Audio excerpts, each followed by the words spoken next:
And then lastly, Meriam is going to be talking a bit about Morocco and the Rift, and the recent uprising in Algeria, and then further lessons on international solidarity from both of those.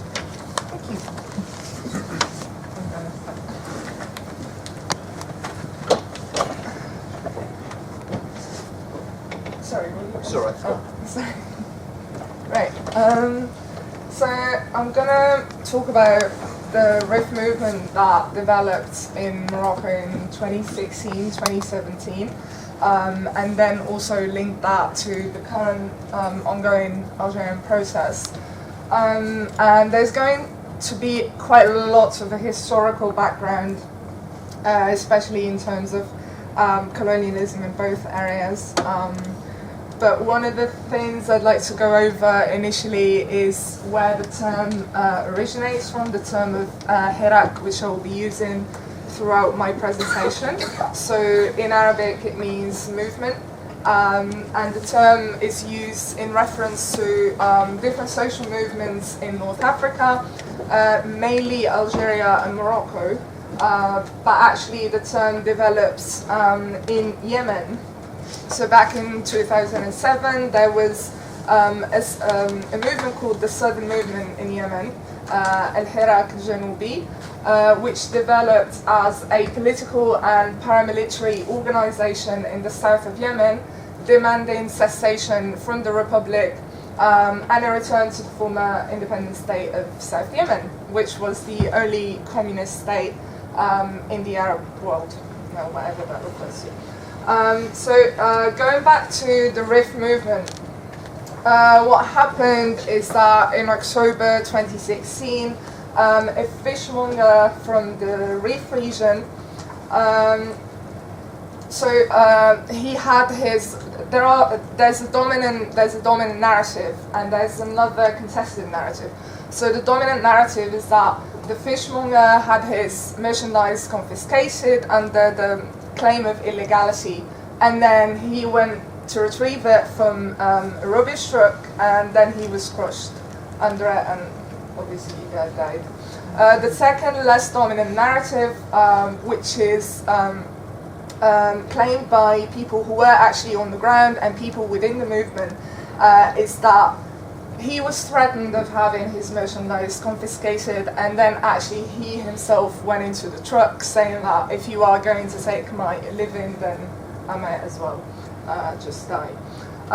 So the people in the RIF used the term Hirak to refer to politically contentious, but also historically contentious social movement against underdevelopment and uneven development in the region.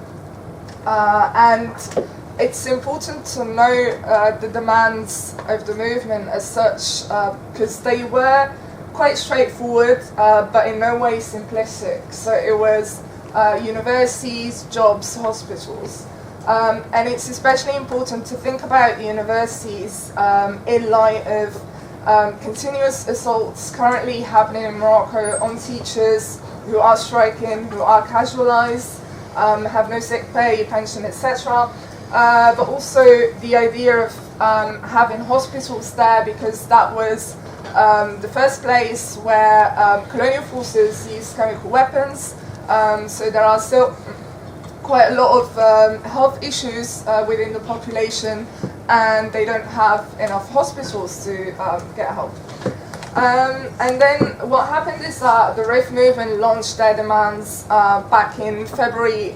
They were planning to launch their demands back in February the 5th of 2016, but there was heavy state repression, so that was delayed for a bit, and then they launched them in March the 5th instead.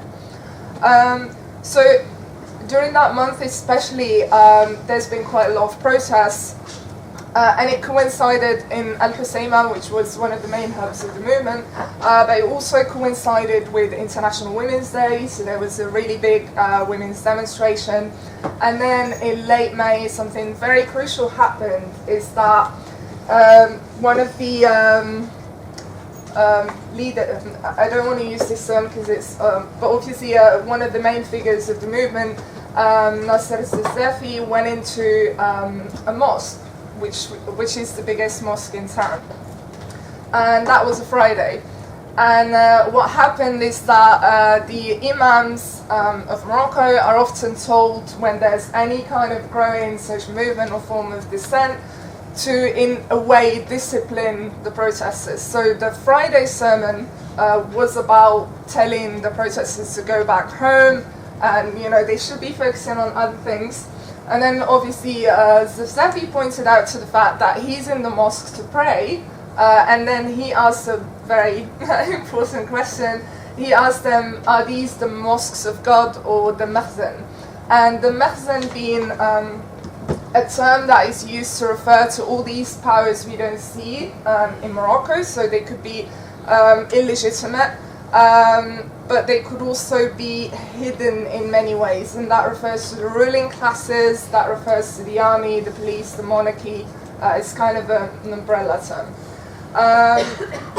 Actually, Comrade Joe Haynes wrote a really good article about this, where he was pointing out to the liberatory trend of Islam within the RIF movement, and how especially that's important to look at in light of a long tradition of Islamic revolutionary movements that rejected the combination of the state and the religious.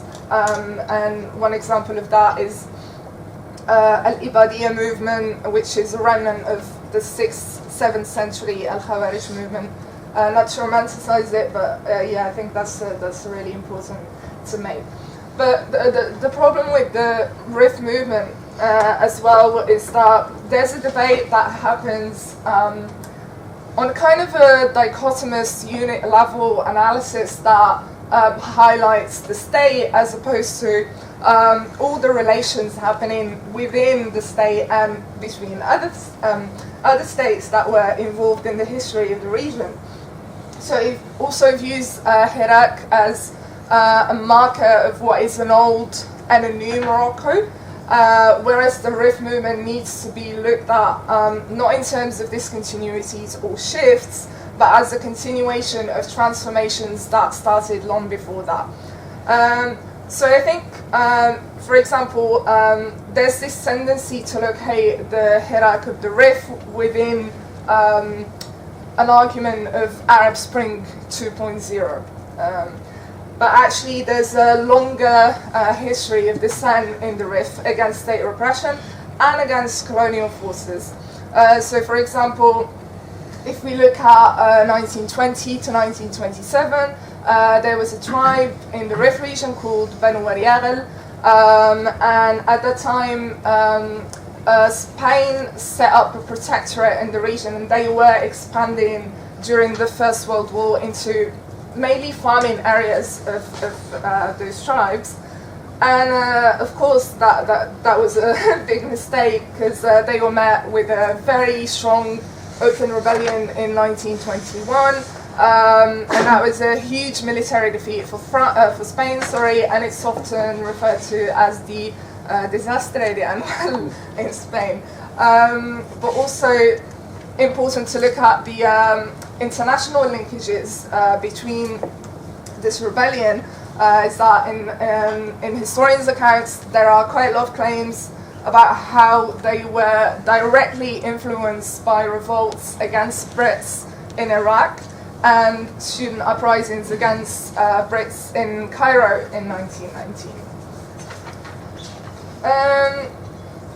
So I'm going to go back to Algeria now and give a background on what's happening, and then talk about other things. So just to give a brief background on the Algerian protest, they started on the 22nd of February after former President Abdelaziz Bouteflika announced his candidacy for a fifth mandate. So the protests as a countrywide movement began in the 22nd of February, but actually they started a few days earlier in a smaller town in northern Algeria called Kharrata, and then they spread out to other parts and districts of the country. So obviously the interesting thing about Kharrata is that it's a place with a very heavy colonial history. It was one of the 3 towns where the French have massacred almost 45,000 people, at least, on 8th of May 1945. And that kind of gave drive and impetus to the war that would lead to Algeria's independence in 1962. And important to think about how perhaps the initial location of the protest itself is symbolic in the sense that it represents a continuity of Algerian struggle from past to present. So the Algerian protests have demands that are very much political in essence. So unlike the RIF movement that was focused on a combination of primarily economic but also social and political demands, so in Algeria the protests wanted Bouteflika and the entire system that represents him to go. And they took place not only in Algiers or in metropolitan areas of the country, but in every city from east to west and from Mediterranean coast to the far south. And they've been marked by a lot of resilience and peacefulness, huge mobilization and continuity, which is ongoing until now.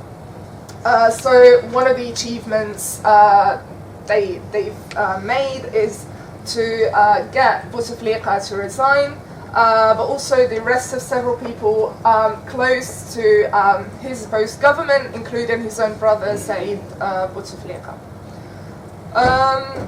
So people went out to the streets in Algeria protesting against the monopolization of powers and resources by what is referred to as El Saba, which quite literally translates to the gang.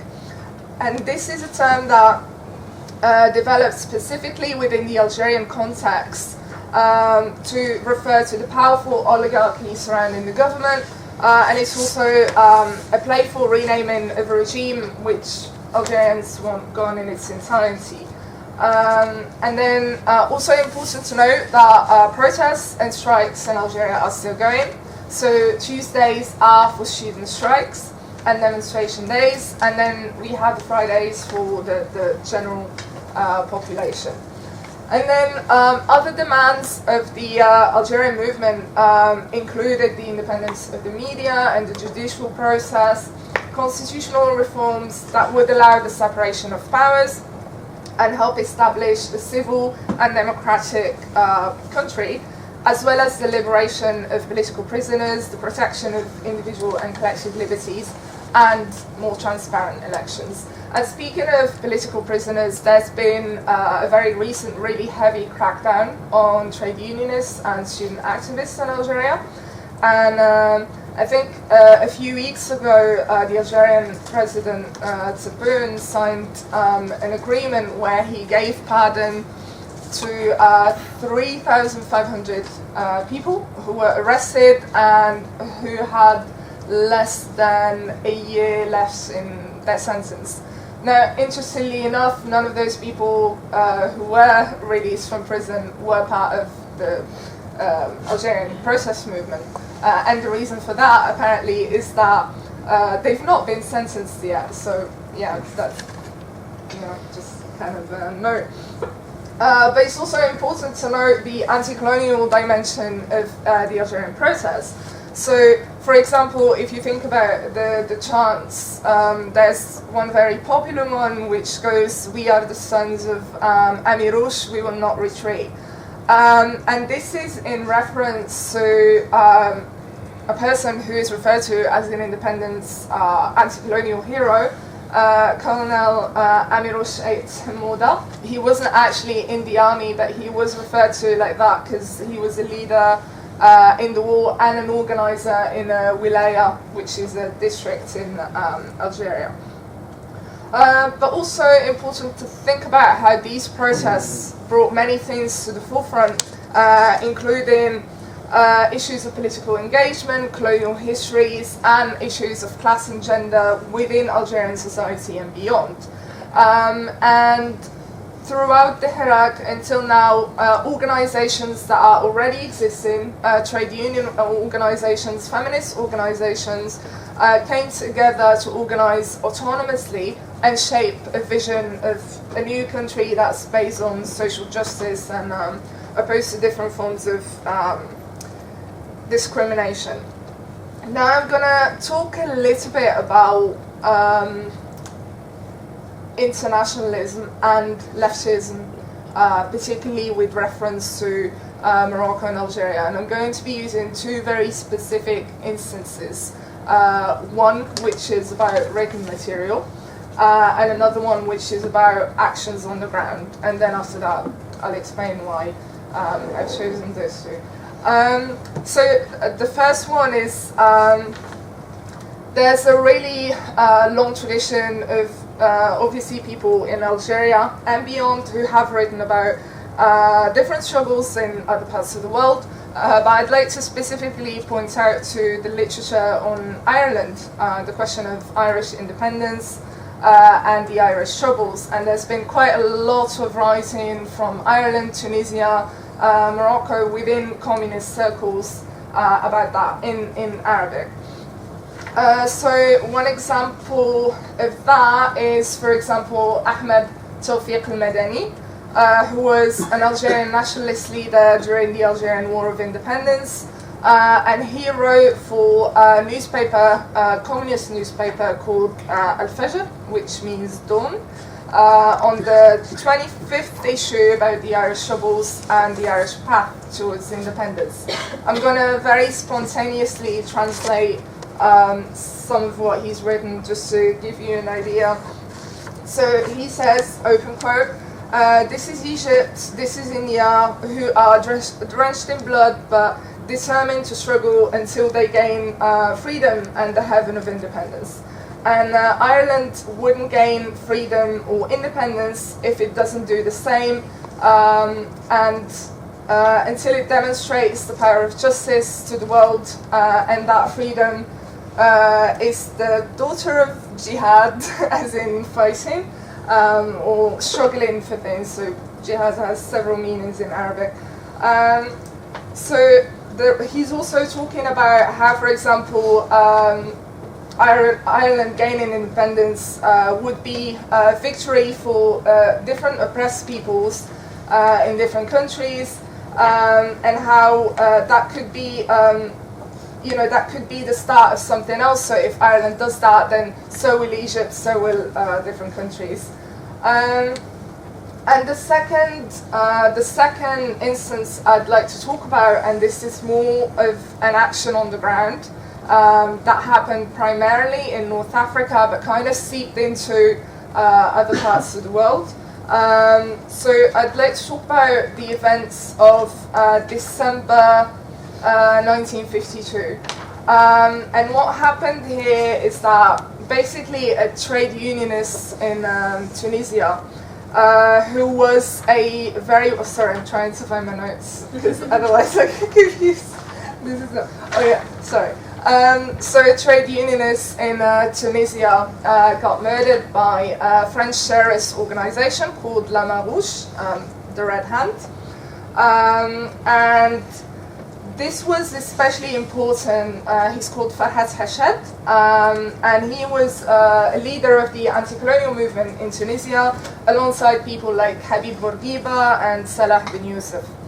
And obviously this assassination happened in broad daylight, but then his murder was announced, and then protests spread quickly to Tunis, and then they spread out to different countries on a regional and international level, including Morocco, Lebanon, Italy, Algeria, Indonesia, and Belgium, I think. So this was obviously a pivotal moment in the sense that it has brought together nationalists and internationalist syndicalist actors together amongst the popular classes who felt both the humiliation of colonial rule, but also the potential for solidarity in the region and beyond. So what happened then, especially with Casablanca in Morocco, is quite interesting because it turned out into The demonstration turned out to be very violent, obviously colonial forces. But on the 6th of December, trade unionists decided to organize a rally on Sunday. And then this meeting took place without any clashes with the police and the military. And then what happened is that they announced a prohibition to the right to protest. And then the strike was relayed in the evening, and by that time clashes between residents and law enforcement and colonial forces have already begun, primarily in the Casablanca slums of Caia Central. And this area is really interesting to look at because throughout Moroccan colonial history, it was the Moroccan-only resident area. So the class compositions of that area from then until now is very much working class, and it was historically kind of there was an imagined cordon sanitaire around the area, as in separating the Europeans and the colonizers from the Moroccans. And then what happened after that is that there was a large procession of demonstrators, and it was blocked, attacked in front of different police stations in Caia Central, and then there were military enforcements. Although, in spite of all this, there was another trade unionist-led demonstration the following day, and then it was also brutally attacked by the police. Now, it's especially important to look at the depositions of the events of the 7th and 8th of December. There wasn't much on it, but most of the accounts of the repression come from the perspectives of the French colonizers.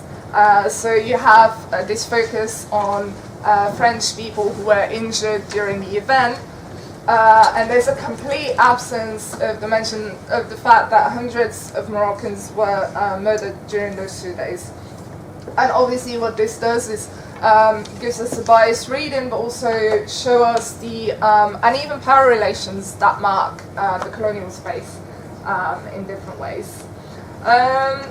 So why am I mentioning this? I think these two particular events are very important in light of what has happened in Morocco and what continues to happen in Algeria, because it shows us a trend in which struggles are not seen on a nation-state level, but they are connected to other struggles in the region.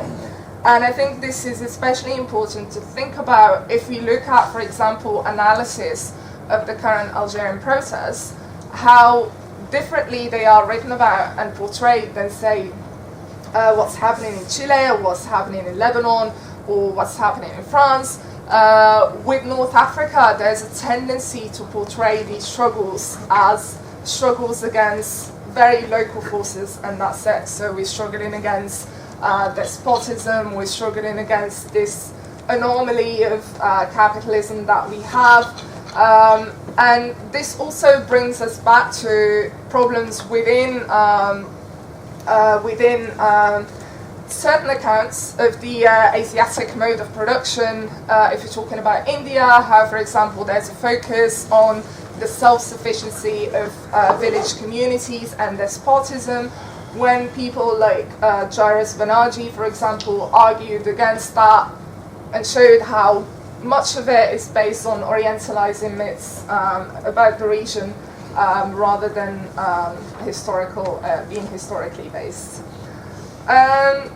So I think it's important to make these linkages locally and globally for several reasons, and it also helps us make sense of the movement, but also see the regions not in terms of internal struggle only, as in, you know, these protesters fighting whatever despotic forces, because, for example, when the protests were happening in the Rif, the French government came out several times saying that, oh, you know, that shouldn't be happening, that you're putting Morocco in danger, do you want to end up like Libya, like Syria, you know, the standard bourgeois vision of protests. And to a certain extent a similar thing is happening with Algeria as well, where you have spokespeople from the French government giving opinions about the Algerian protests. So I think it's important for that reason to make these links, but also appreciate how varied these movements are, as in they're not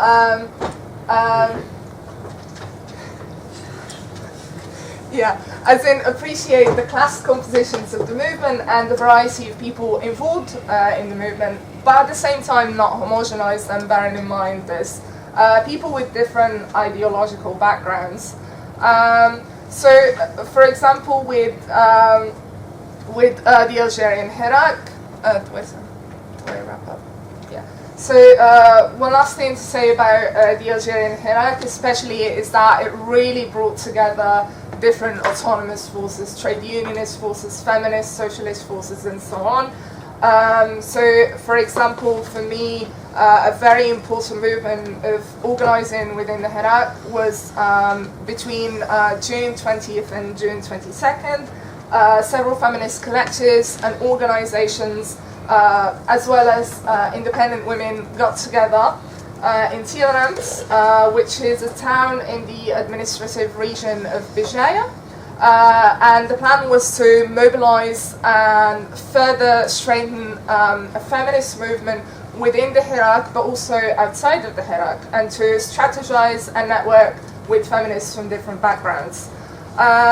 So there were women from across the political spectrum in this event for a national meeting. Controversially, women from the left, the centre-left, and some women from the right, but also from across different economic and geographical backgrounds. So, for example, I'm going to quote something I translated with a comrade, Wissam Zizi, who is a Marxist feminist and activist within a Trotskyist organisation called Parti Socialiste des Travailleurs, or PST. She recognises the challenges of attempting to find common grounds between people from different environments with radically different positions on politics. But she also recognises the fact that not all groups care about similar issues. The main thing about this national meeting is that it resulted in writing a shared declaration that was signed by all 17 collectives, and hopefully the plan is for this declaration to serve as ground for a future manifesto and to include demands to do with the Hirak, but also ending all forms of violence on women, whether economic, social, political, psychological, and so on. Also, support for trans women, and then repealing the family code, as well as demanding gender equality and fair representation for women across the ground. That's it.